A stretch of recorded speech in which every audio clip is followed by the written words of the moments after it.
Good evening, DMV Daily family. I was trying to give it a few minutes to wait for our host, Mark McLaurin, to come in and take over the keys to this plane tonight. So I guess I'm flying solo this evening. And hopefully I don't take this plane out into the Indonesian Ocean somewhere and nosedive it into the ocean, to the bottom of the sea. But we have an interesting show this evening. Tonight's program is going to be called WTF Wednesday. And we have some things that we need to talk about that truly just kind of make you go, And we're going to start the show off first by always first letting you know exactly what's our sponsors. We're always going to start off with our sponsors. So give me a second here, family, and I'm going to pull up my housekeeping notes here. We're also joined this evening, too, as well, by some guests. We're going to get to that in a minute here. But first, just want to let everyone know that I'm Brother Jason, your program producer and host, kind of flying solo this evening. I just want to let you know that the DMV Daily Radio Show is being brought to you by our fine sponsors, such as that stellar legal team known as Bates and Garcia Law Firm, specializing in criminal defense, real estate, and bodily injury cases. Bates and Garcia is Maryland's legal dream team. They get those W's, and for those non-sports fans, W's do mean those wins. So make sure you contact them today for your free consultation at 410-814-4600. Tell them that the DMV Daily Radio Show referred you, and they're going to give you the homeboy or homegirl hookup. Again, that phone number is 410-481-4600 is the number, or you can visit them online at batesgarcia.com. This show is also brought to you by that savvy political strategist. Political strategist at Politicom Strategic Solutions, who have mastered the art of political communications and have successfully gotten people elected since the 1970s. If you're looking to run for office in 2020, make sure you give them a call today to get your campaign set up with a user-friendly website, integrated social media, campaign plan, and more. Give them a call today at 240-242-7505. Now, there is no homeboy or homegirl discount, even if you tell them that DMV Daily referred you, but their rates are extremely affordable to get your campaign started. Again, give them a call today at 240-242-7505 or visit them on the web at politicomsolutions.com. Also, if you'd like to advertise your business, product, or service on the DMV Daily Radio Show and potentially reach thousands of customers around the globe, give us a call today. You can give us a call at 443-682-5586. That is my number directly, and I will make sure that we get your information down. Or you can go to dmvdaily.news. Click on our Advertise with Us section, or you can also send us an email to info@dmvdaily.news, and we will make sure that we get back to you immediately if you're looking to advertise your business, product, or service. We do have the analytical data to show you that we do reach thousands on many different networks. Your product, service, or business can be heard on Spotify, on TuneIn, on Amazon, as well as on Periscope, YouTube, Facebook during our broadcast, as well as on DMVDaily.news, where we have a 24-hour streaming radio broadcast. Where you can hear this show being played live right now, which let me make sure that is up right now. I do apologize to the family if it's not up. I'm trying to wear many hats this afternoon, and one of those hats is also playing host. So I was supposed to have my co-pilot, Mark. I don't know where you're at, but hopefully your Uber was running behind and you're on your way. But again, you could also listen to, we have a 24-hour broadcast on DMVDaily.news, where our program is streamed live 24 hours. You can catch today's show, as well as you can also catch rebroadcast of our program. And that stream seems to be up and running fine. So family, I told you today's radio program is going to be called WTF Wednesday. And really quick, I'm just going to run through some of the top news of the day really quick, and then we're going to get to our guest that's in studio, because we have someone here that wants to clear the air about a previous guest that we had on this program, Kahan Dillon. And just recently, this person had a day in court, and they were exonerated of all charges. And we're going to talk to them directly and get the story firsthand from the person that was accused on this program. And that's one of the things that we definitely appreciate here at the DMV Daily Radio program, that we have the opportunity to speak to folks and make sure that their side of the story is heard. So we will get to our guest in a few seconds.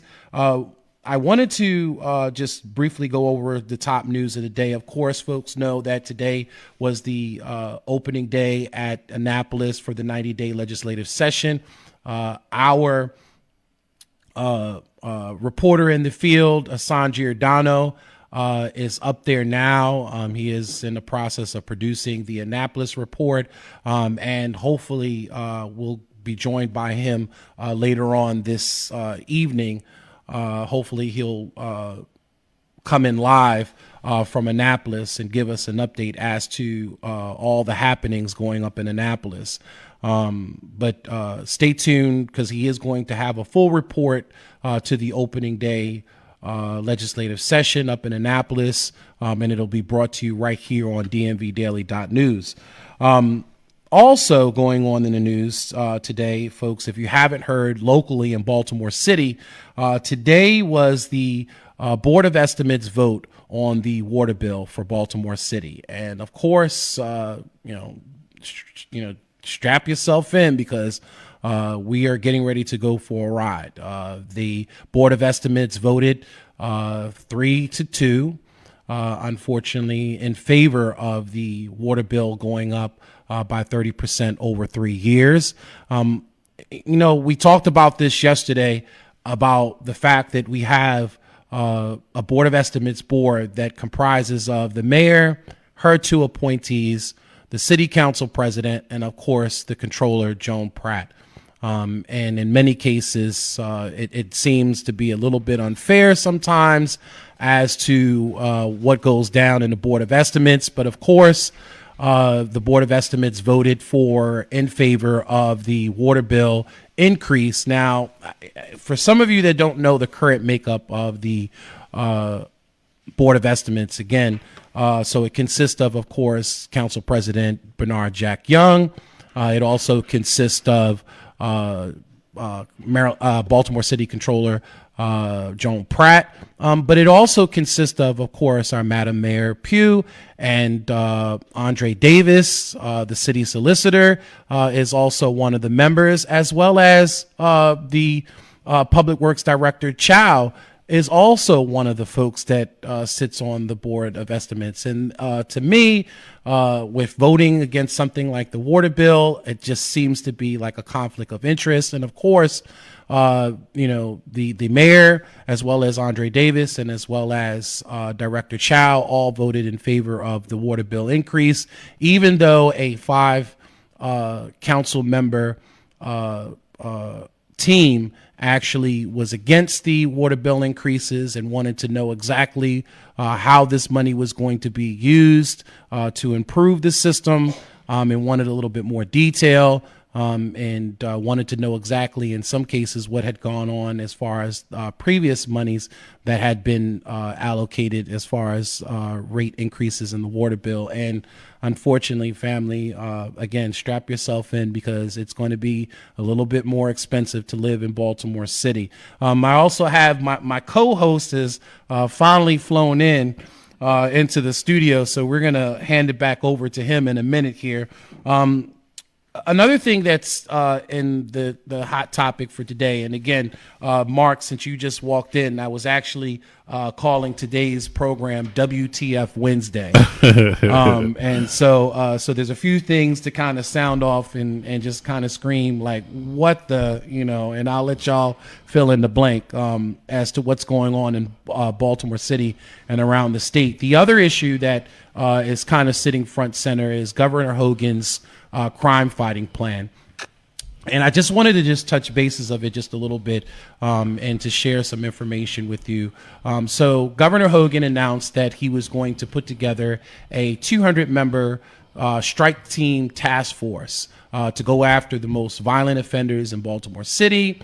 And he's also looking at setting up an operations within Baltimore City that's going to be comprised of federal as well as state law enforcement. Another thing that kind of sticks out about his announcement was that he was also looking at tracking and making sure that those that commit violent crime in Baltimore City that are being prosecuted are being tracked and followed, and making sure that they are doing the time that is necessary for their crime. I truly have a problem with both that policy, as well as we also have sitting kind of front and center on the table that we talked about here on this program, Mark, was about the police force for Johns Hopkins University, and really kind of turning the state or the city into a police state. I really have a problem when you come out with a crime fighting plan, but I don't hear any holistic programs involved in it, or even in some cases things like opioid treatment, looking at strengthening and ensuring the family and providing services for the family. I just really have some issues with this. And, when you look at the economics surrounding incarceration in Baltimore City, over $288 million is being spent to house and incarcerate citizens from Baltimore City. We're not even talking about statewide and those that are being locked up in other counties, but just in Baltimore City alone, we're spending $288 million. And if we're looking at bringing in a task force of 200 officers, if we're looking at an average of around $38,000, maybe $40,000 a year for this specialized force to be operating within Baltimore City, we're looking at anywhere from around $4 million to $8 million being spent per year on this task force. And that's not including any other tools and the cost of real estate, the brick and mortar where they're going to be located at. That's not even including that. But if we're just looking just at salaries and paying for this task force, we're looking at anywhere between $4 million to about $8 million. And, to me, I feel that we could better spend that money in other ways. There has to be a better way of fighting crime than to continue this incarceration cycle that we see within Baltimore City. I've said this many times before, Mark, when Ivan is here, and Ivan has kind of concurred in some ways of what I said, that a lot of these young men, in some cases, because they're living on the edge, they're living in desperation, they're living in some deplorable conditions. In some cases, they don't really care if they go to jail or not. So you hold somebody for 10 to 15 years, you keep them in the system. We know that the system doesn't have any corrections involved in it. So the young men end up coming out, in some cases, worse than they were when they went into the system. We know that the BGF was created and started within the prison system. So knowing these particular issues, and knowing that there is no corrections in the system, you continue this perpetual cycle of incarceration within Baltimore City. And you see it time and time with these young gentlemen going in and out, in and out, in and out of the system.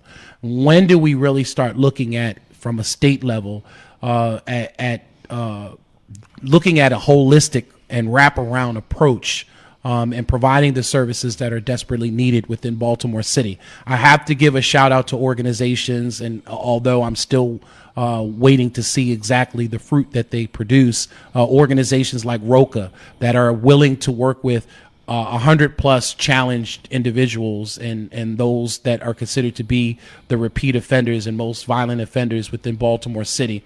And I've just read an article just recently about ROCA and some of the challenges that they had actually trying to deal with some of these young men and some of these young women, that they have some serious issues, unfortunately, mental behavioral issues, mental health issues, substance abuse issues, and they have some challenges that they have to deal with ROCA. I give a shout out to organizations like the 300 Gangsters that are out there working with these young men and these young ladies. I give another shout out to organizations like Out for Justice that are trying to help these young men and young ladies to be able to expunge their records so that they are able and capable of going out there and trying to fill out an application and are successful in trying to find employment. And other organizations that are out there that are trying to help in at least developing the soft skills and trying to get these young men and ladies in the right path. But I think that it has to be an all-around approach. It just can't be on one side, we have this arsenal of law enforcement that's coming down on these young men and women, and then on the other side, we have very little as far as organization and wraparound service help that's actually out there trying to help these young men and ladies to try to get on the path in the right direction. So just some of the things that, again, just makes me say, what the F is going on here in this city. So now that my co-host is in the building. Thank you. We have heard the Jason Rodriguez show, and now we're going to get to our guest. Thank you all for hanging in there with me. Sorry that I was late. I have two very distinguished guests. Many of you know the saga of the DMVDaily Radio Show and Kahan Dillon. One of the first things that I wanted to do when I became a host was to get Kahan in my sights and get him on this show and pin him down on some specifics. And as many of you know, he was on our show maybe 3 weeks ago or a month ago, and he had some pretty serious allegations, one of which was that because one of the things that you all know as you watched, I've had, council members called me, the mayor called me, so many folks called me to talk about this show. This was one of our most controversial shows. I hesitate to say it was one of our most popular shows, because Kahan will interpret that as an indication of his support and the electorate in Baltimore City. But, infamy is not popularity, and I need him to know that. So one of the more alarming things that Kahan alleged on his show with us was that, because I had gone after him over his role with the St. Francis Neighborhood Center and how every other Facebook post and every other social media post was about his affiliation with the St. Francis Neighborhood Center, and he talked about how, he's millions of dollars. And so one of the questions that I had for him, well, how much have you written? How much have you donated? What have you given them? Well, I don't remember, but I raised $70,000 for them. And I said, over 70. Yeah, he said over 70,000. I said, Kahan, because you were in the room when 70,000 was raised, does not mean you raised $70,000. But in any case, and then we get, I get a little inbox during our interview with Kahan that says, ask him what happened with his role on the board of St. Francis Neighborhood Center. So I asked him, well, Kahan, I'm shocked to know, despite your steadfast support for this organization, that you are no longer a board member of the St. Francis Neighborhood Center. And he went on to explain to me that he was asked to resign from the St. Francis Neighborhood Center Board of Directors because he had been physically assaulted at one of their events. And I said, well, gee, that sounds awful, Kahan. Why would an organization that you are on the board of directors of and you're physically assaulted, and they ask you to step down. That doesn't seem to make any sense. And he said he indicated at that time that he was attacked by a member of the staff at St. Francis Neighborhood Center, and that said attack was signaled by the mayor. That Catherine Pugh gave him a look, and he jumped up and apparently attacked him and twisted his arm, or I don't know what the back and forth were. And so so what we came down to is, our co-host Ivan Bates was here, and we talked, and we said we got to get to the bottom of this. And so here we are with our show today. I am so pleased and proud that we have the young man that Kahan was referencing here live in studio, Mr. Jerell Bartcher, along with his attorney from that legal eagle, Ace Law Firm, Bates and Garcia. We talk to you about it every day. They are the folks. When you get in trouble, I told you they get those W's. Yes. They get those wins. Yes. And so what I'd like to do is introduce Jerell and Mary. I'm sorry, I don't know your last name. Lloyd. And his attorney, Mary Lloyd, which, trust me, if she's with Bates and Garcia, she's top notch too. I haven't seen her in action yet, but Jerell has, and he seems pretty happy. So we have a satisfied customer in here to testify to that. Yes. So I wanted to turn it over first to Ms. Lloyd, the attorney, if you're comfortable kind of outlining, because I'm sure he has to still be careful about exactly what he says. So I wanted to let you set the table for what happened that night. Okay. Well, I can kind of start with what happened yesterday. Okay. Yes. So yesterday we actually went to trial on the case. We had a trial down in the district court in Tapsico. I don't think her mic is on. Oh, sorry, folks. Sorry for the technical issues. Start again. Sorry. Okay, so you can hear me now. Yes. Great. So yesterday we actually were able to have Jerell's trial. At the trial, he was charged with second-degree assault against Mr. Dillon. Basically what happens if the police officers aren't the one filing charges, any person, anywhere, the city of Baltimore can go to the commissioner's office and file charges. So that's what Mr. Dillon did. He did it on November 2nd, even though the incident happened, I believe, October 23rd. So about 10 days later, he decides he's going to go down to the commissioner's office and file some charges.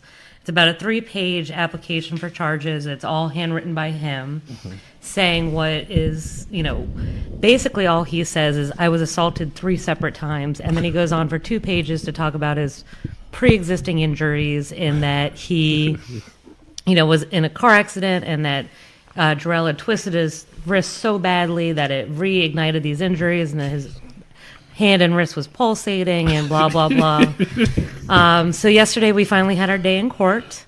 And so we went forward, and Mr. Dillon testified, and they we actually have a video of what happened, or what didn't happen, which is more of what... Mr. Dillon referenced that video on the show and said over and over again, once you see the video, this is going to be the blockbuster. When this video is released, all of you are going to be shocked about what has happened to me as a booster of the city of Baltimore. Well, so we you do be better have off that watching Bird Box. Well, I can tell you that a judge for the district court for Baltimore City saw that video, looked at it, and determined that there was no assault and that Mr. Bartcher was not guilty. So he saw the exact same video and said there's no crime that happened here, and because of that, Mr. Bartcher was acquitted.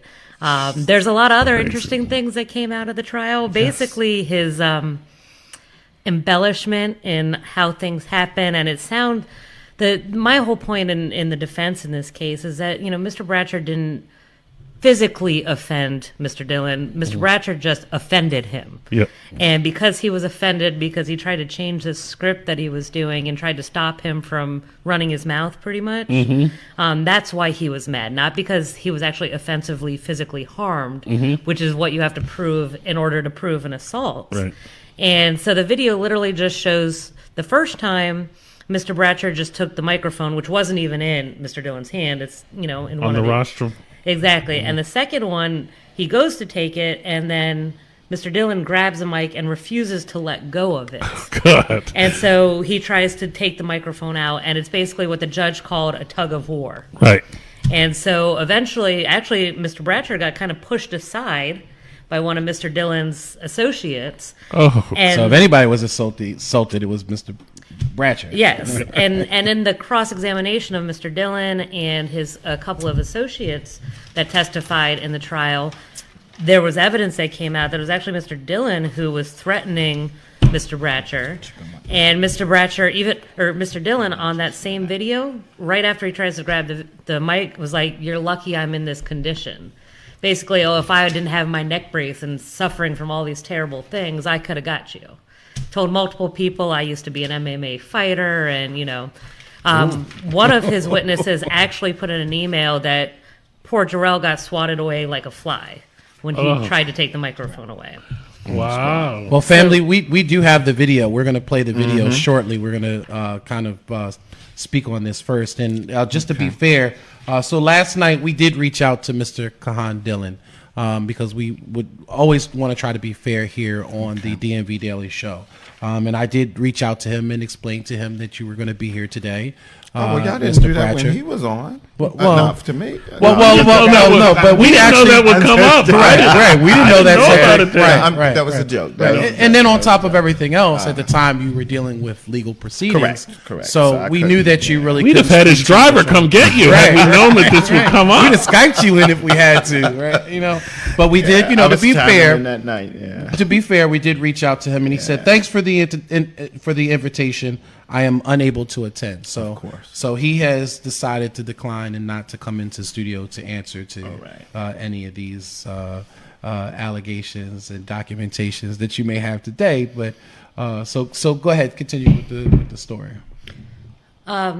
So basically, that was it. He testified to that. Another one of his associates testified that part of the video is blocked, and it's blocked by his associate. And he said that Mr. Bartcher used all of his full force to try to do this. And again, on cross-examination, I brought up several emails that were written by both his associate and Mr. Dillon that were threatening in nature, that afterwards basically there's evidence that came out during the trial that they were trying to force people to make statements against Mr. Bartcher. They were intimidating him and saying, or he was intimidating them, asking them to come, "Well, this is terrible what Mr. Bartcher did, and will you come make a statement against him?" And most of them would not do that. And in our defense case, we actually called as a witness the head of the St. Francis Association, who actually testified under oath as to why Mr. Dillon... The executive director. Yeah, the executive director, as to why Mr. Dillon was actually asked off the board. And the board president. And so he's the board president. And we as do well. have a statement from them. He said under oath, and let me look at my notes here specifically. This is so funny. That he was voted Yes. unanimously And off he was the board. he was voted off, but he was voted off because he had been making statements and trying to bully people and use tactics to force people to make statements, and that he was disruptive during board meetings, using his phone, not paying attention. So the main words he got that I took in my notes was bully tactics and just being inappropriate in meetings. So that was actually the reason why he was asked And that was off. the icing on the cake that night. So We can speak another up. We'd like interesting- to hear Oh yeah, from and you then as that night, well. that night, that was the ice, that was the tip of the iceberg, so to speak, as one would say. Well, so before we get to that night, I've now been supplied with some very interesting documentation, given that Kahan said that he raised $70,000, Then 80,000, and then over 100. over 100. Now, altogether, the net to date out of this event, this night of chances, is 49,000. But there's an interesting pattern here. That whenever Kahan is the responsible committee member for getting the pledge fulfilled, which many of you in the nonprofit world know, that a pledge is a pledge is a pledge. But getting that check in your hand, if you're in the political world, you also know that getting the check in your hand is where the rubber meets the road. As I go down this list, 5,000 Kahan, no. 5,000 Kahan, no. 2,500 Kahan, no. $500. Oh, he pledged his company, the Regent Company, pledged $1,500, neither of which was ever paid. So it wasn't fulfilled. Paid, no. Paid, no. Only 200 to date. He's paid. He for all the posts, that must be $1 a post. He has posted so many times about the St. Francis Neighborhood Center, when all in all, as we look now, let the record reflect that Kahan Dillon has donated a grand total of $200 to the St. Francis Neighborhood Center. Kahan, that's probably what you tip your driver at the end of the evening. You ought to be ashamed of yourself. I wonder what you're paying your assistant, if you're only your imaginary assistant, if you're only giving this organization $200. That's probably why they bounced you off. They were sick of you living off of their name and acting like you were involved in some great community civic work and you weren't contributing in any way. Correct. But I'm going to turn it over to Jerell, because I'd like Jerell to tell us exactly what happened that night and why you took the mic and at whose behest and what was going on. Yeah. Take us there. All right. Yep. So I'm going to take you there very quickly. And let everybody know who you are. Oh, Jerell Bartcher, in and around Baltimore, very avid, I don't know what title you want to give me, activist, community organizer, lover of kids in the community. I don't think I'm an unfamiliar face or a non-familiar face to the Baltimore community or the state. That night actually started before that night. I think his pride got in the way once he realized, just the type of good things that I was able to do with all of us volunteering to help support an event which was supposed to be about and for the St. Francis Neighborhood Center and also Second Chance. Now, regardless of his actions, it still turned out to be a great night for both organizations. But there were a lot of things that he was claiming that he could do. He didn't necessarily deliver on them. Some successes of that night was WJZ was the MC for the event. Channel 2 did a two-part news story for the event. Channel 2 did a two-part news story for the event. There were some donations that came in from the Ravens Foundation, monetary gift, and then they also made a donation of an autographed football signed by Joe Flacco with a certificate of authenticity. And there were other organizations like hers, Potato Chip Factory. They made a donation, and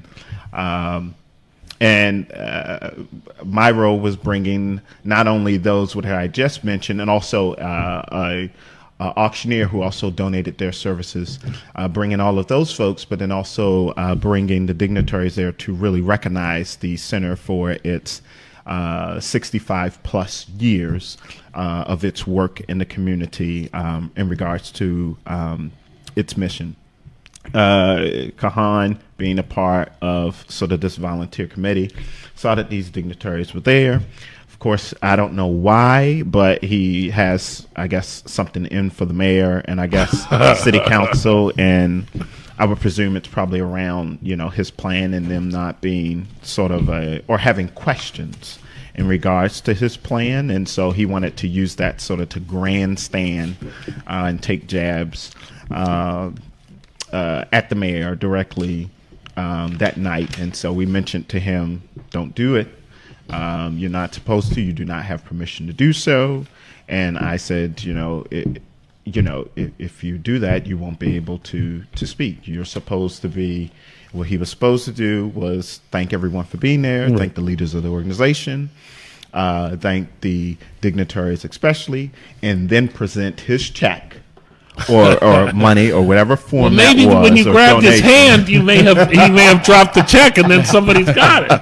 You may want to check. I don't think it was there in the building. Maybe his driver may have had it. Yeah, I don't think it was there in the building. And that wasn't the purpose of the event. And that was not the purpose of the event. So it's not a political event. It was not a political event. I mean, everyone's aware of his motives, but we're like, look, you need to separate that, because I draw a hard line between civic work and other work. When he got to the mic and he started to make those statements about the mayor cutting or taking, stealing, pulling, whatever word you want to use, funds from the center, which is not true, I proceeded to go over and take the mic to stop him from making or refraining from making those comments, which he did not have permission to do. So the result of that night, it did cause a brief interruption during that time period. Some folks were upset about his comments. We were still able to go on throughout the night. It affected the donations that we could have received for the silent, not the silent auction, but the auction portion, because that happened right before that portion. And so that drastically affected that, but it was still great success. Night still went on. Not long after, I think maybe 2 weeks after, that was, like I said, it was a tip of the iceberg. The board voted him off unanimously, and he made it his point to reach out to the board members and everyone, sort of involved, and said, basically put me at fault for this. And, I became sort of his number one target in that. And so we had some conversation the night before. He vocalized that he was going to do it, but, I give people the benefit of doubt. I didn't think that was necessarily happen, but it still ended up, playing out.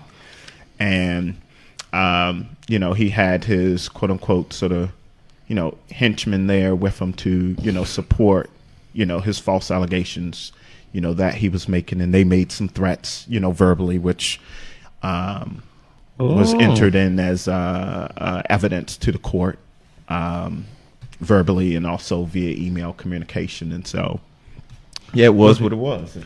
That is an amazing stuff. I mean, I not only do you grandstand and use their name on social media to demonstrate your involvement with community, is a one-word answer, St. Francis Neighborhood Center. Then at the end of the day, you only give them $200, and you use the platform that they gave you to further fundraise, to further your own delusional political goals. That was over the course of 2 years. Oh, $200 over the course of 2 years. Word, as you all know, my DMV family, words seldom fail me, but words are failing me. So moving on to, so here's a question: was the mayor actually there? Was she in the room? All right, yeah. So let me give you the tail of the tape here. So because for someone like him who wanted to do what he did, the stage was pretty much set for him. We had Channel 2 there doing the news story. We had Congress. I got to refrain from calling them on the first name basis. I know these folks very well, but I got to throw their titles in. So Congressman Cummins, Congressman Van Hollen, at the time Senator Robinson, Mayor Pugh. Like I said, you had WJZ there because they were, Christy Breslin was the MC. You have representatives from the state's attorney's office, from city council and other offices. Why wasn't DMVDaily there? You guys got to reach out to us. Now, hold up. I think I did. Look, I leave no stone unturned. So I'm sure if y'all look through something, y'all did get an invitation from me. I was going to want to know why the state's attorney's office was there, but DMVDaily wasn't invited. But we'll deal with that on a subsequent show. You had the Ravens Foundation was there, even a Ravens player that was there. A lot of business and philanthropic leaders. I even had someone from Betsy DeVos's office reach out to me that they heard about it, and at one point she would have been interested in coming. And that was just through my innate and sincere work to help the center. And these folks also liking the mission and the work of the center, and then also where we were going to have it, which was at Second Chance, and then also how they view me as a trusted, respectable, warm and friendly and reliable source. Those things made a great sort of situation, for that night. So yeah, the mayor stayed there actually through the entire program, and what he actually wanted to do was. He was supposed to give closing remarks. He wanted to actually speak twice. He wanted to speak after the mayor spoke, or after the mayor had spoken. And So at what point did she give you the secret bat signal to attack him? That's what I. So he claims that I was. So him and Jerell had claimed that, I was in cahoots with the mayor, or that I worked with the mayor's office, or that the mayor had. What did he say? Claimed that there was communication between the mayor and I about changing the order of the event, and the mayor sort of, told me, sick him. There was no such, and you'll see that in the video. The mayor was next to me. I think she was on the right, but we didn't even communicate or dialogue at that point. The only thing that I did do was, in the midst of that, I immediately, apologized to the mayor and the dignitaries for their remarks, and sort of saying, like, look, this is not a reflection of me, the organization, and us. This is just something totally personal that he did, and they get it, and they got it, and they understood it. But I mean, as someone that moves in these circles and has been senior staff for electeds in the United States Center and everything else, I know the kind of work it must have taken for a small nonprofit to gather the congressman, the United States senator, the sitting mayor. That there was a lot of work, obviously, that went into putting together this event. It was a whole lot of work. It was a whole lot of work. There was a whole lot of blood, sweat, tears, time, treasure, and talent that went into that. And just putting this out there, it wasn't just because of who you are. It's what your organization actually produces for the community. Yeah, with the center. Yeah, because that respect that your center has. So I had, at that time, I was still new to the organization, and just learned, about its work, and I was interested. And I said, look, once I, met the executive director of the organization, and we were talking, I fell in love. So I said, look, any way that I can help you, let me know. You got me hook, line, and sinker. That's amazing. And I think, and for him, I think his pride stepped in the way, because, I had the opportunity, like everyone else, to sit down and meet with him and hear him talk about his TBR plan. Right. And when I thought, he was a charming and, wonderful individual, I'm like, look, well, if there's anything that you want to do across the city or state, I'm a good ally to have, because, and I'm not saying, I wasn't saying that to be boastful or prideful, but, a lot of people trust me, and I take that with a great deal of pride, and sense that, they, view me as a good, trusted, and reliable source. And I'm like, all right, well, I can help you move the needle. Because I know the folks that you're trying to build a relationship with. So at that point, I was trying to help him. He did mention, that at that point he was trying to run for mayor, and he said that he was interested in moving to Mount Vernon, because I think he grew up like somewhere in Mount Vernon, Virginia. And I'm like, I don't think that would be a great idea, because people will probably be expecting that if you're claiming that you have this wealth. Right. You might want to look, at other parts of the city. And so shared that information with him, and I guess, he used that for ill-gotten gain. But again, at the same time, I mentioned, there isn't anything that, or anyone that you could reach out to across the city or state that I do not know, or I don't have a relationship with. I was a little bit, in the beginning, I wanted to wait and stall off, to be like some sort of ambassador or something of the organization, because I just wanted to fill him out. And I'm glad I got to see sort of him in action, those true colors, before any of that sort of came to play. And maybe Mary can speak about this. I've made light about this and made a lot of jokes, because I think, quite frankly, that he is a joke. But talk about, really, if you're comfortable, Mary, about the real life consequences that happen, that when you involve anyone, especially an African-American male in this city, when you involve an African-American male in this criminal justice system, it's not something that you should do lightly. Nope. There are real-life consequences that if he hadn't, if he hadn't have been able to hook up with the Ace Boone Coon Law Firm of Bates and Garcia and Mary Lloyd, and he had to, access a public defender, or, take from his family to try and piece together some kind of payment for some, attorney that is on the verge of being disbarred or something, that has the potential for real life consequences, and I think that far too often people think that like once you've even been arrested or once you've even been charged, well then that's just a black stain. And this is obviously a young man that has assiduously cultivated relationships throughout this city, and there could have been real damaging consequences to his viability as an elected official, as an advocate, as an activist, as anything. Mary, to the extent that you're comfortable, could you talk a little bit about like kind of what some of the consequences can be if you're kind of caught up in the system? Sure. Yeah, there's a lot of very serious consequences. First of all, starting off with 10 years in prison, because he's charged with second-degree assault, which has a maximum penalty of 10 years. And the elements for second-degree assault, basically the most important thing is whether or not there's an offensive physical touching. Now, that's kind of a gray area in the law. If you get a judge who decides, well, technically he put his hands on me, and he was offended by that, so that's technically an assault, the wrong position, he could have been found guilty, and then he's got a second-degree assault on his record, which not only prevents him from ever being able to own or possess any firearms in the state of Maryland.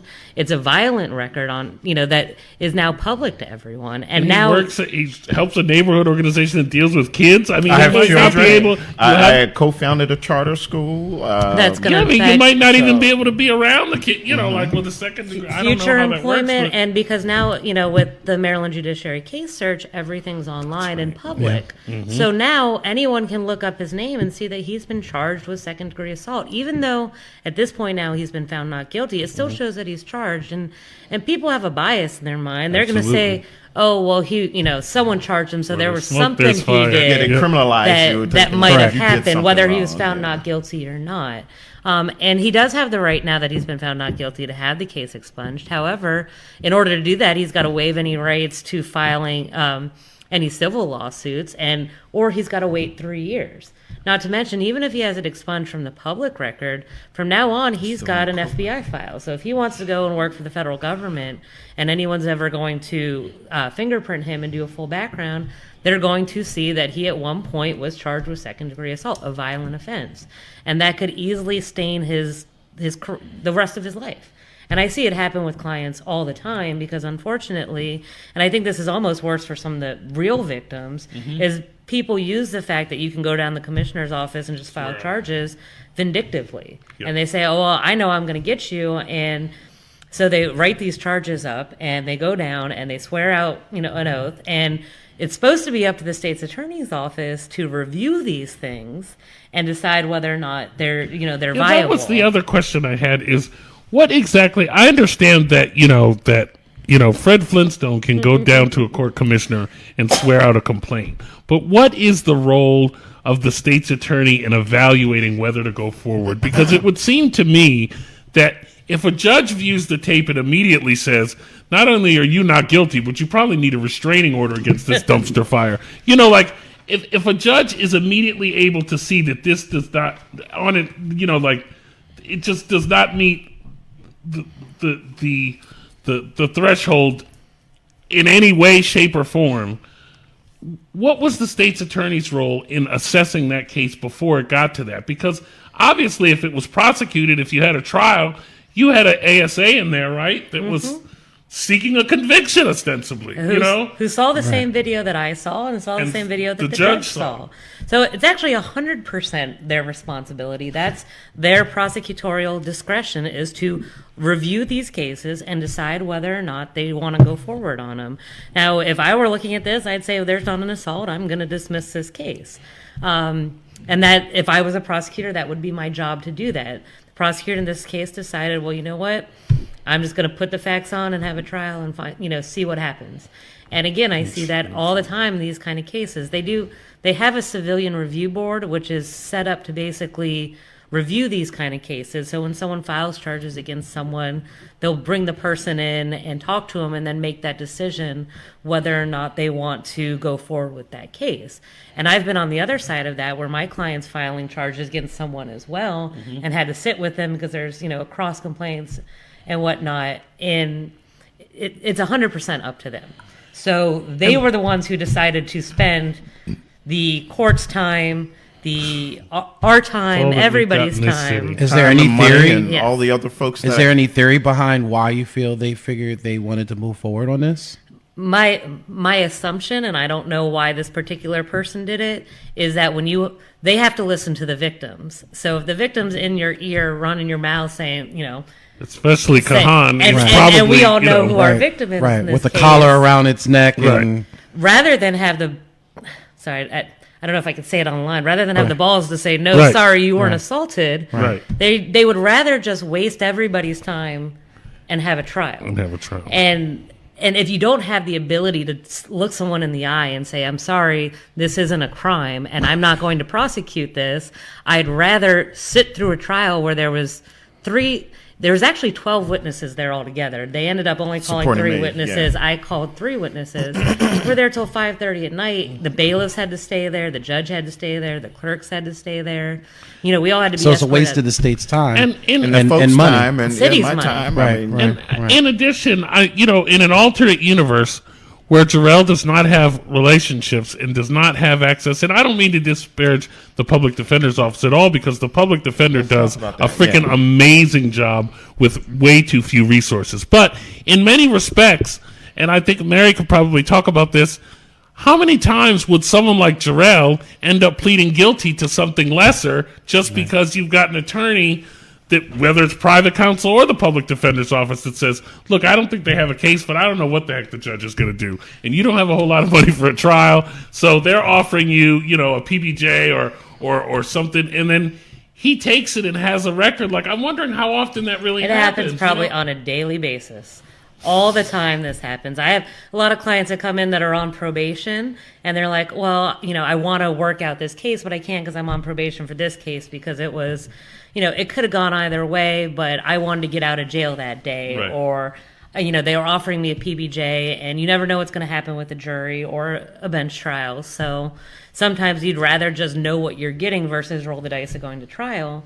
And in cases like this, this isn't a he said, she said, because we luckily had a video. But a lot of it's he said, she said, which makes it difficult for both the victims and defendants. It's a really messed up position to be in either way. And what I'd like to add to that is,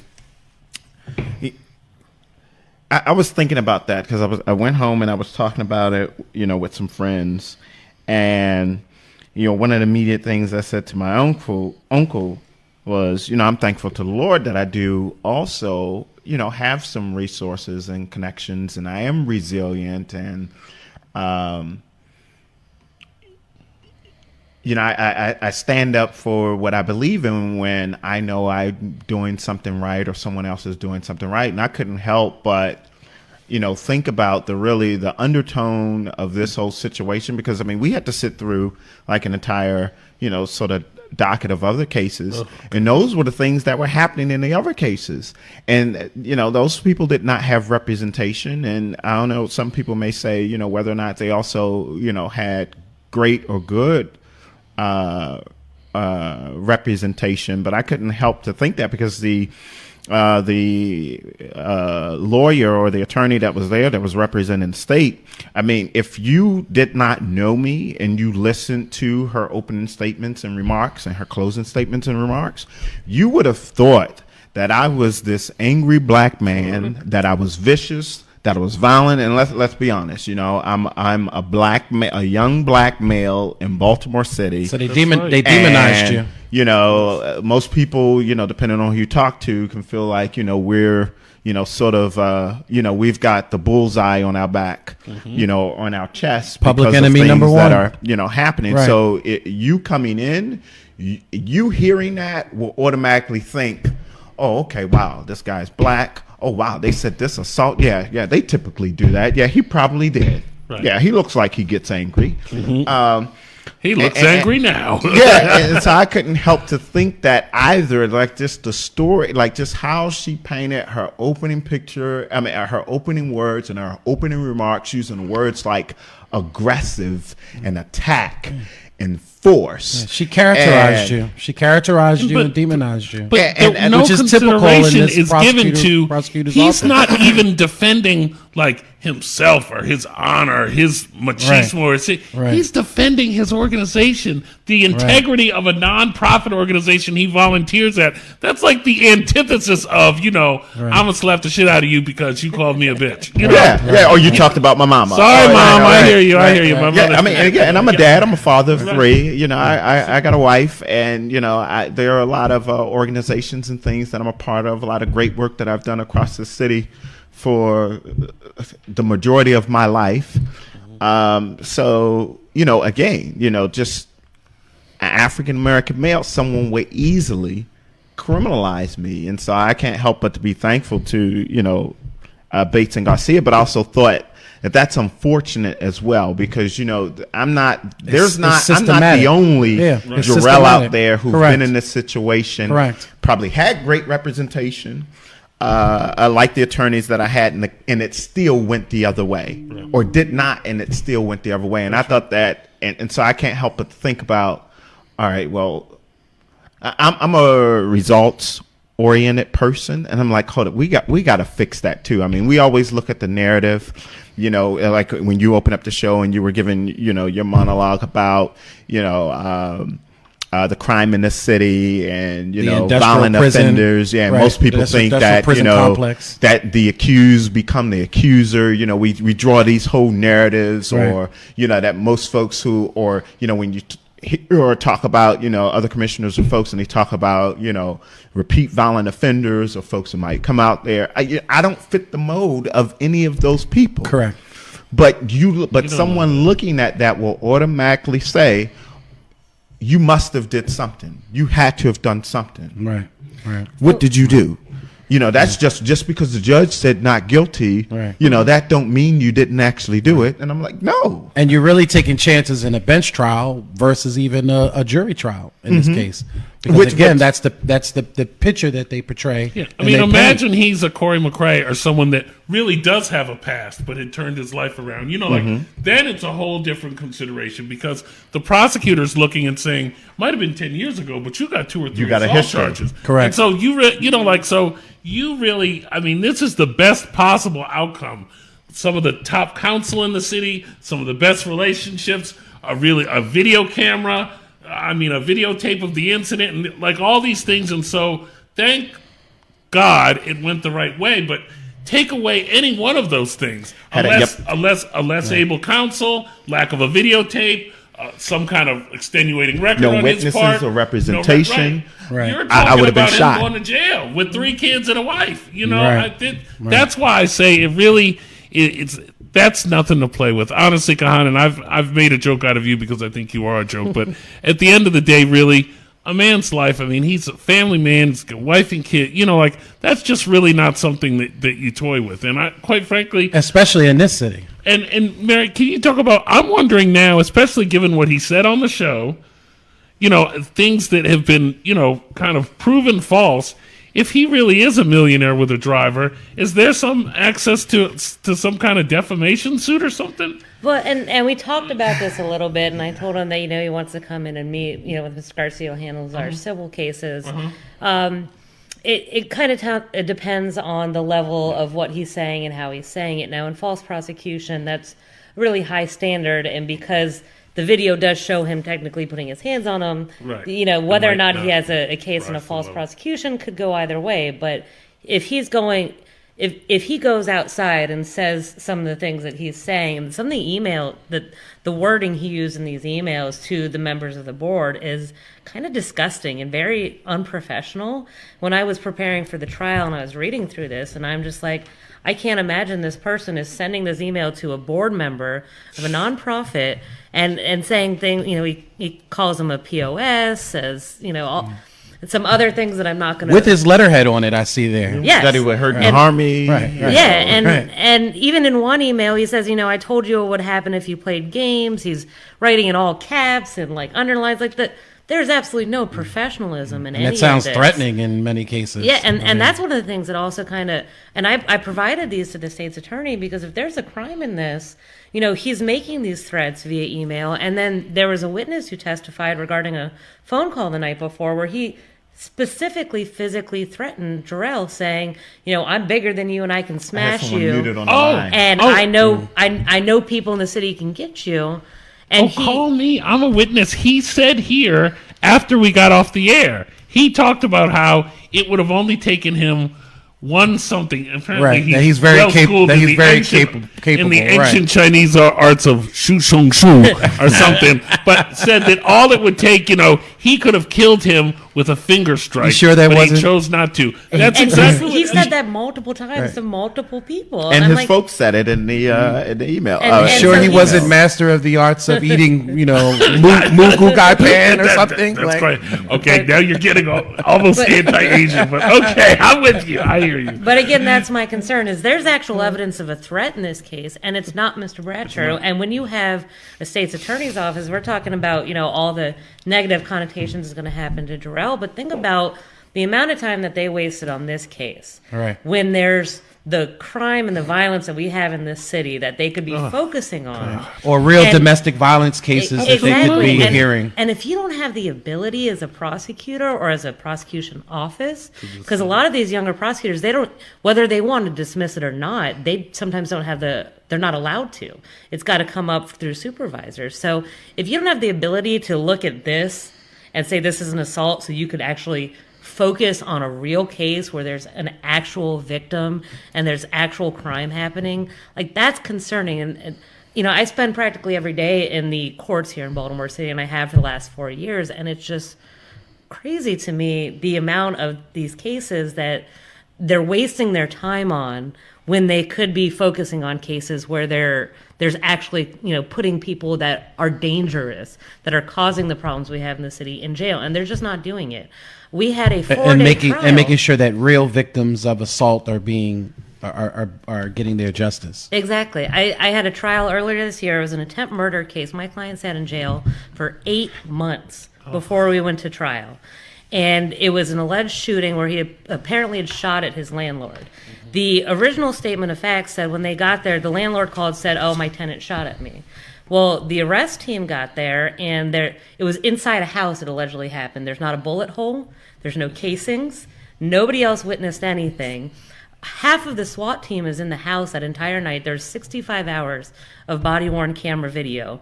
Nothing on there had any evidence other than another witness who actually said the landlord was the one shooting at the tenant. Oh, jeez. And there was just no evidence whatsoever. And he was held for 8 months. We had a 4-day trial on it.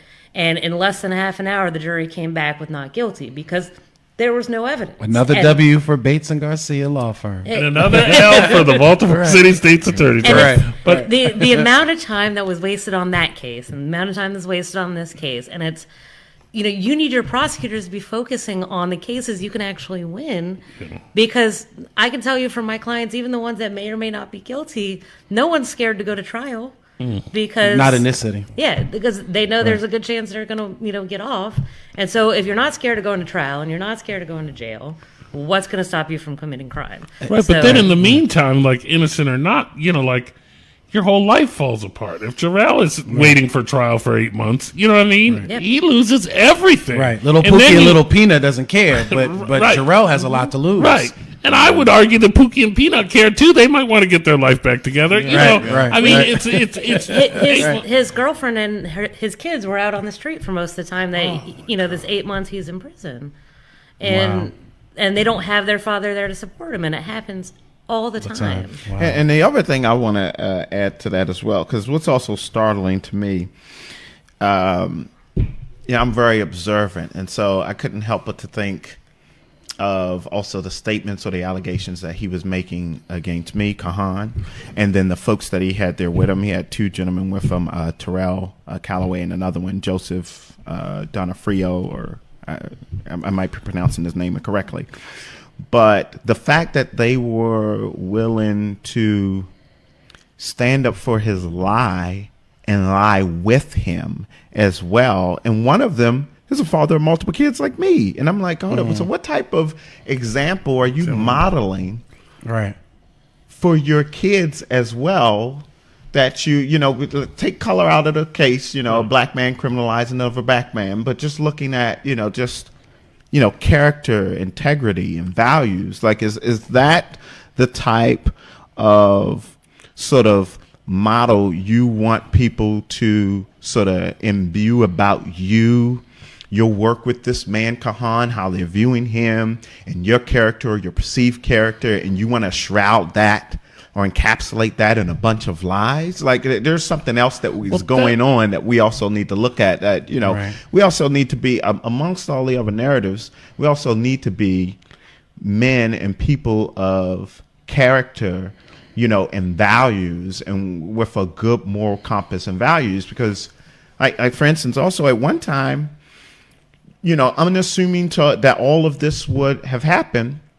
Yeah, I was helping, not helping. I was willing to lend my services to be able to help Kahan. I mean, he had mentioned, I did not know, that I think in 2017 or whatever, he went and spoke before, city council and all of those folks, and they did not like it. But I was able to find out what was the true story and context behind that. And he claims he met with the mayor one time and she refuses to meet with him again. So the reason why those things happened was because I guess he could not show proof of this multi-million-dollar committal, in the form of paper. And then some of those folks that he had met with at through city council didn't like his personality and perception. They thought it was very, attacking, prideful. Aggressive. He was making, sort of snide jokes and remarks toward him. And you can do some of those things, take jabs and, punch it when the person, in a friendly manner. Right. But you're just stepping into the city. Him on the first time, you're just stepping into the and doors. You're doing that, or making, disparaging comments, or analogies or metaphors about this, about this city and how you compare us to, worse or dire, sort of straight to ideology. It a third world country. Yeah, they took offense to those things as well. So it was also not only this plan that had a lot of loopholes, but then also the person that was the messenger who was delivering this. Right. And then that he couldn't sort of give a correlation or find a comparison across this country to something that was similar.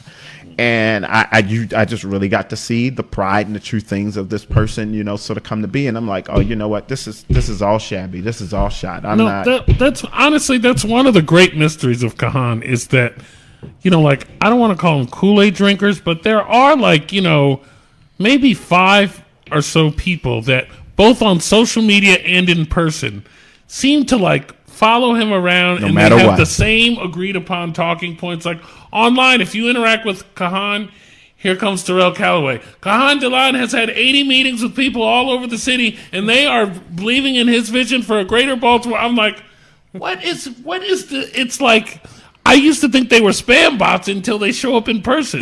Now there's never very many of them, but there are 2 or 3, and I mean, maybe, I don't know whether he's paying these folks or whether there's some kind of mind control experiment involved, but I honestly, I don't understand at this point, given that, after we had our last show, I swear I had calls from 4 city council people that were involved in that hearing that were like, that show was hilarious. That dude is a tool, on and on and on, and so kind of the jig is up, but there are still these, 5 or 6 people that follow him around well, thank you, Kahan. You are a real leader. You're going to, in his own delusional mind, he thinks that he has the makings of a mayoral campaign. Well, what's tried and true is their true strength in numbers. And, for someone who was born and raised in Baltimore City, in the state of Maryland, I have, generations of my family that were born and raised in Baltimore City.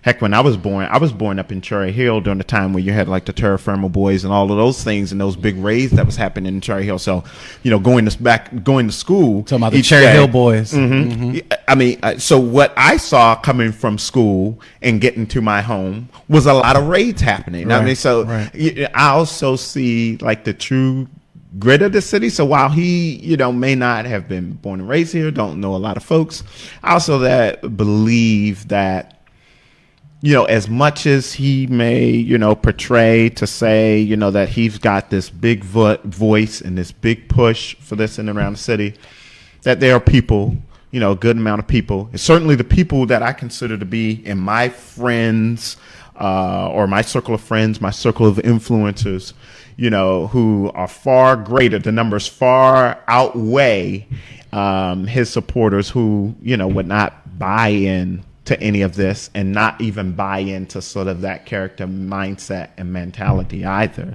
And both of whom are outweighed by about 100,000 to 1 of people that couldn't pick him out of a lineup, don't know him from a dented tin of Spam.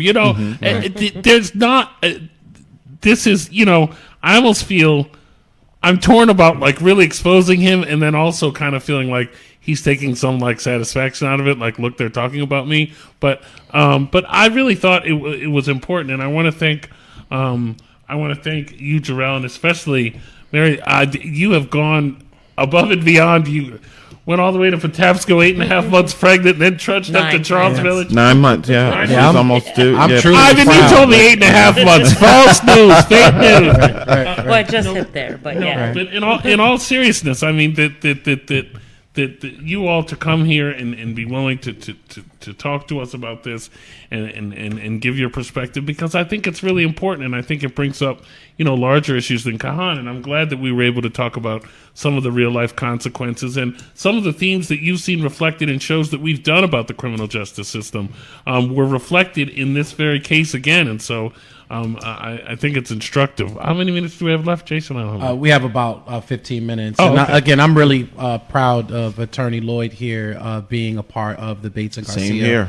Law Firm. So, and I'm again really feel sorry that you had to go through such an experience like that, Jerell. And family, if you want to call in, and we did also again try to reach out to Kahan Dillon and gave him the option to call in if he wants. But if you'd like to call in really quick on our last few minutes that we have, Yeah, I'll take questions. 819-2370. This is your opportunity. 410-819-2370. Stand by. We are going to play the video. And if you could load the video up on your phone so that Mark has an opportunity to see it as well.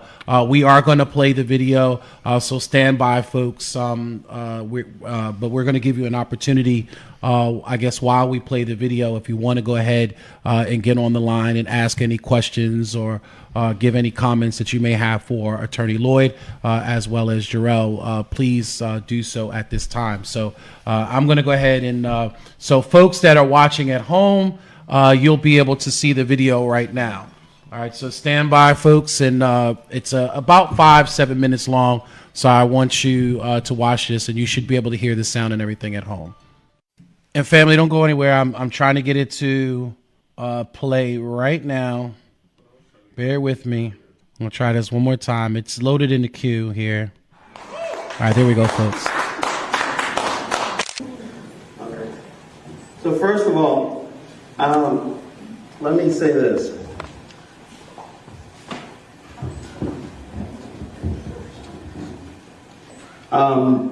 There are two people in this room who deserve more credit than myself, the host organization, and everybody else. And that is Torvin and Christy Green. So let's everybody.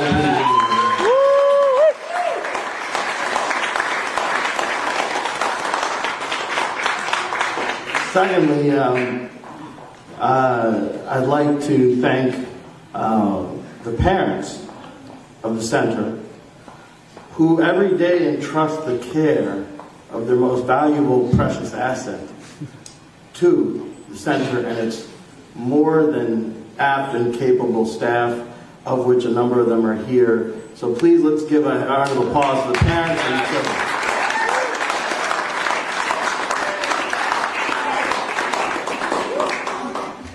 And then, save the best for last, let's give a round of applause to the whether you call it an entity, elephant in some faiths. Some may consider it to be just a symbolic force, but to all of us, he's known as the Heavenly Father. So let's give a round of applause for him.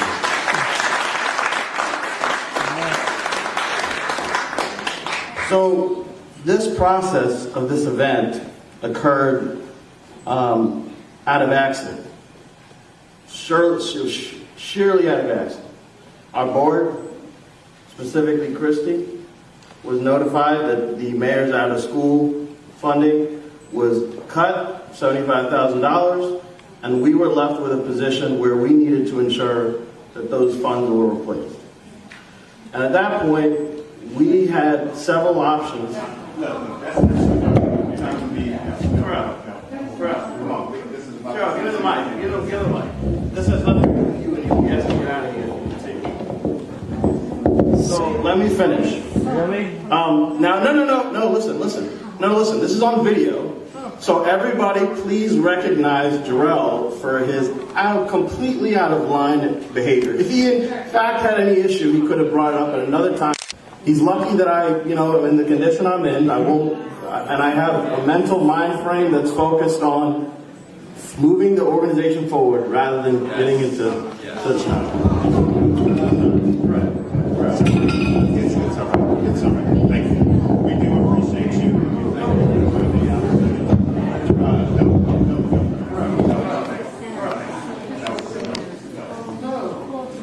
He has no business interrupting commentary.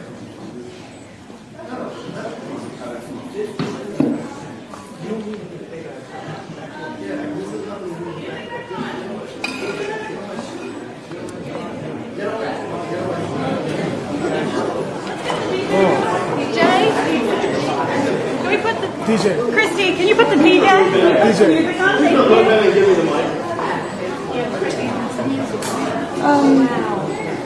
Where's our option?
Okay, so as I was saying, now that we've gotten past the actors, what I wanted to say was this.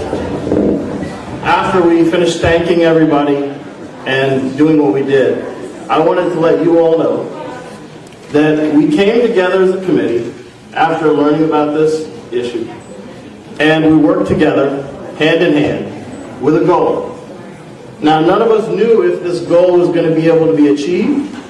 None of us had any concept of whether or not we would be able to raise this kind of money, as it's never been done in the history of the center. But we worked hard, we persevered, and we never wavered in no matter what came before us. Or, I'll just say this, or what forces may have tried to come before us. At the end of the day, we worked together as a committee, and I'm happy to say so far today that with the support of many of you here, and the sponsors were already named by Kevin, who had already named the sponsors, our goal was, as we stated from the outset, was $75,000. And we were fortunate to be able to get to the point currently that we raised $78,000 in commitments.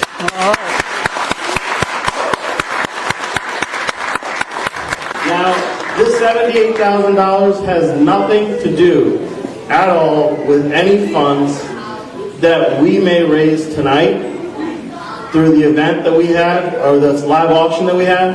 So about 3 minutes of my 4 minutes were rudely interrupted, but that's fine because there's one main focus left for us tonight, which is we have some great live auction items. Well, welcome back, family. So I know that many of y'all have some questions about what just was on your screen. But let's go to the line. So we do have some callers on the line, and I'm going to also swing it back over to Mark and you guys. But let's take the first caller. Caller, you there? Yes, I'm here. Good afternoon, and thank you for joining us on the DMV Daily Radio Show. Hello. Thank you for having me. You have a question or comment for today? Yes. So I'm Christy Green, and I'm the executive director of St. Christy. Neighborhood Center. I know her. Hello. Hello. And I'm the first caller. Yes. I just wanted to call in and just say again to thank Jerell for all his support. I'm really, obviously, we're a good organization doing good work, and this event was important. Yeah. Jerell was an important member of the committee to make it happen, and I feel terrible that he's had to go through all that he's had to go through, and I agree with everything you guys have said as far as, you know, what he put him through is just was out to get him and to ruin him, and I think it's terrible. And so I just wanted to say thanks to Jerell and thanks to Mary for being such an amazing attorney and really showing the truth in this case, because we were just very concerned that this, you know, might go a different direction. And so I'm just, as executive director of the organization, thank you, Jerell, thank you, Mary, and that's what I wanted to say. If you have any questions. Oh my gosh, Christy, thank you so much for calling in. I want you to know that the incredible work that you guys do in the reservoir in your area is just amazing. I mean, I hear all the time about all the amazing work that you guys are doing, and so I just want to thank you above and beyond any of this, and to say that I'm not a millionaire, but I'm going to send over $200 in Kahan Dillon's name to your organization. You know what? Well, I actually, want to at least match what he did. Okay? yeah, so look, yeah, please. Well, you've already beat him then. Yeah, while Christy's, please support the St. Francis Yes. Neighborhood Center. Again, my relationship with the St. Francis Neighborhood Center is still relatively new, but a wonderful work that Christy and her staff and those folks are doing. Pretty soon, they're going to be celebrating the expansion of their $4 million neighborhood center, which is going to be great for that Penn North, Reservoir Hill, Penn Lucie neighborhood and area. And so, dig into your pockets, anything that you can pull Absolutely. out. If there's anything you know, that it's comes out tax of this. time. Yep. Think of St. Francis Neighborhood Center. And Christy and Jerell, I feel a personal attachment to that area. That's one of the first areas that I lived in. I lived right on Callow Avenue, right on the 2400 block. My baby's mother lived on White Lock. I worked at Linden Lounge for many years with the my black gosh. with the black ownership, Paul Turner Sr. and Paul Turner Jr. And I remember when they filmed Meteor Man down there, and I met all those celebrities and stars down there when they did Meteor Man on Callow Avenue. So I feel a personal attachment. So I'm definitely going to look at trying to help out any way that I can with the St. Francis. And plug and now you can also plug into the event and make sure you all are there. Yes, we will We're not going to do a live broadcast. DMV from Daily there. will be a media sponsor of the next event. I can promise you that. All right. Thank you so you. much, Christy. Thank you for so calling. much. All right, we have one more caller. I believe it's Brother Thomas. Brother Thomas, are you there, sir? Brother Thomas. Hello? Hey, what's going on? Yes, sir. You have a question or comment for today? Yeah, for the gentleman that was there, that basically he was assaulted. From what I see, who was the gentleman? Who was the redheaded gentleman that tried to challenge you? 819. Did you hear the question? 2370. Say it again. Did say it again, Who Brother was Thomas? the gentleman? Who was the guy with the red hair that was trying to challenge you up there? Talking about, I think his name, the intern, the younger guy. Yeah, so that was that's one of the youth of the center. At the time, he was a mentee of Kahan's through the work of the St. Francis Neighborhood Center. Of course, after that event, you know, a lot of that had changed. And so at the time, he did not know me. The young kid did not know me and thought that, oh, wow, you know, what are you doing? But after that event, he learned otherwise, and there were some unfortunate. That's what I had a problem with, because it almost seemed like everybody was like, "Oh, let's run and get the black man." The black man is doing something that he should not be doing. Oh no, it wasn't because they were everyone else. So the other folks outside of the gentleman the gentleman who was at the mic at the podium with the blue suit, that was the board president. All the other folks that was at the mic, except for the kid, were Gahan's sort of henchmen and friends. So all of his folks had corralled around the mic. The lady that you see walk by with the blonde hair, that was the mayor's security detail, who went over there to make sure I was okay. Because another thing I was saying was to Terrell was, don't touch me, get your hands off me, because they were trying to, pull me and grab me as well.